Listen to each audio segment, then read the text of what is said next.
Okay, so we're going to talk about linear inequalities. I think they're all linear. So this is an inequality. You've probably seen one before. This is y is less than x minus 2. So if you look at the line, in fact, I think I can change this. Okay, so there's the line y equals x minus 2, right?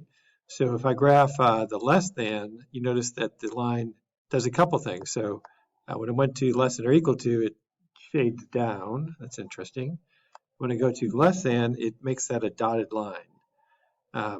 So this is a way that we can represent the solutions are anything in the shaded area, in this case, the blue area, right? You can see I can move this point around, and anywhere I move it where it's in the blue area, it says true for everything. Because if you plug in those values like 4 and -3, for example, if y is -3, you can see that's plugged in right there, and x was 4, 4 minus 2 is 2, is -3 smaller than 2? That statement is true, right? So any point where, and it's not just the integer points, but this particular program goes just to integer points. There's actually an unlimited number of points. There's millions and millions and millions, infinite number of points in that shaded area. So we can't say, well, there's just one solution or something. There's tons of solutions. Anytime it says true, it's a solution. Now you notice on this side of the graph, if you plug in those values like 1 and 4, so if y is 4 and x is 1, 1 minus 2 is -1.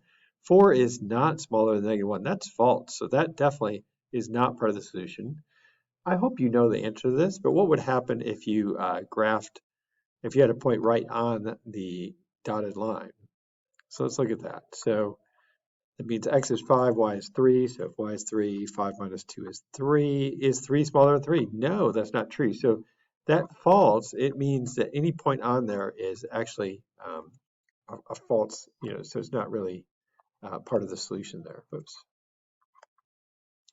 But if it is on the line, yeah, so, but as soon as it gets in there, it's true. So anything in the shaded area is part of the solution there. Okay, so let's go to the lesson. Just want you to get the concept there. So that boundary line is that dotted line. It goes right up to the line, but doesn't include it. It's basically 3 steps. First, you want to solve it for y. Kind of put it in slope intercept form because it's pretty easy for us to graph it from that form. Graph, you decide, is it going to be dotted or solid? So does it have an equal sign as part of the inequality? Is it greater than or equal to, less than or equal to? That would be solid line. If it's just less than or just greater than, it would be dotted. In shade, you may want to test a point. And what it's talking about testing a point is kind of like we were doing here, right? If you plug in a point like 6, -1, a lot of times we'll plug in this point, 0, 0. Because it's easy to plug in. 0 is less than 0 minus 2. 0 is less than -2. That's not true. So that 0, 0 point is not going to be in the solution region. So that's just one way of kind of checking to see which way to shade. So the shading should not go towards 0, 0 in that case. Okay, let's just try this one. So we're going to try to put this in the right form, or at least a form that is easier for us to graph, and then we'll graph it and see what happens here. So I'm going to subtract 2x, and you get -5y is less than -2x minus 10. Remember, if you divide by negative, like we are here, you get y is, instead of less than, it's going to be greater than. The sign is going to switch when you divide by negative. So it'd be 2/5 x minus 2. Okay, that's not too hard a thing to graph. So, but notice the sign is greater than, so no equals. So it's going to be a dotted line. So I try to remember that. Sometimes it's hard to remember. Up 2 over 1, 2, 3, 4, 5. We're down to 1, 2, 3, 4, 5.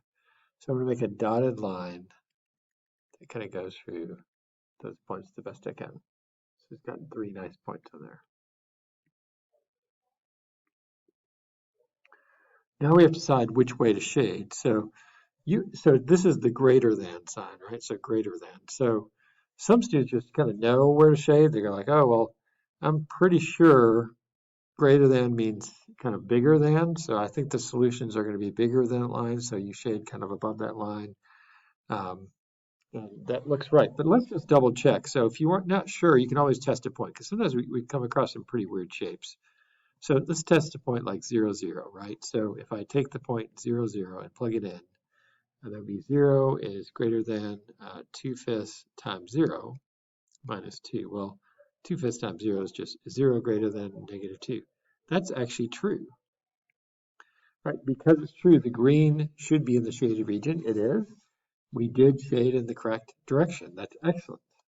Okay, try this one. Again, start with the line x equals 2.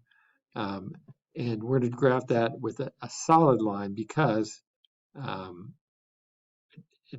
it's equal to, so it's a solid line there. And now it's just a matter of which way to shade. Well, if you learned a little trick about what is greater than shade up, it doesn't help you in this problem because straight up is, what is that? I mean, it's a vertical function. So the question is, do I shade to the right or to the left? If you're not sure, like I think I'm going to shade bigger than, so I think I'm going to shade to the right, but I'm just going to plug in a point to see. 0, 0 is a pretty easy point to plug in. So if you plug in 0, 0, let's see what happens. I'm hoping it's false. I'm hoping it's not in the solution region. So 0 is greater than or equal to -2. Is that true? Oh, it is true. By the way, it really helps when you graph your line. This is funny. At -2, I believe it said -2 to start with, so that the shading. See, this will help you correct your mistakes. So if you make a mistake, that's beautiful. Oh, I don't see any mistakes here. So if you have your shading to the right there, you go, oh, yeah, that should be part of the solution. That's why I was kind of stumped there. Wait a second. Like, did I make a mistake? I did make a mistake. So this is definitely true, right? Because 0 is bigger than -2. So 0 should be in the shaded region, and it is. We shaded to the right. I just didn't shade quite enough. It would keep going there to the right. That's the idea of this. Let's try this one. Again, start almost with the line y equals +3. But I'm not going to draw it because there's no equal sign. I'm just going to draw a dotted horizontal line where y is equal to 3. But I really want this to be greater than, so I think I'm going to shade up. I think it's going to look something like that. But to be sure, it's not a bad idea to substitute a point. Let's just plug 0, 0 in. That would be 0 bigger than 3. Is that true? 0 is not bigger than 3. I think that's false. Therefore, the shading should go out, not towards 0, 0, should go up towards the rest. Is either above or below. In this case, the shading is definitely above. Okay, so let's try to solve this equation. You want to solve it for y typically, so I'm going to subtract 2x. Get -4y less than or equal to -2x plus 8. Divide by -4. Get y is greater than or equal to, because I divided by -1/2 times x minus 2.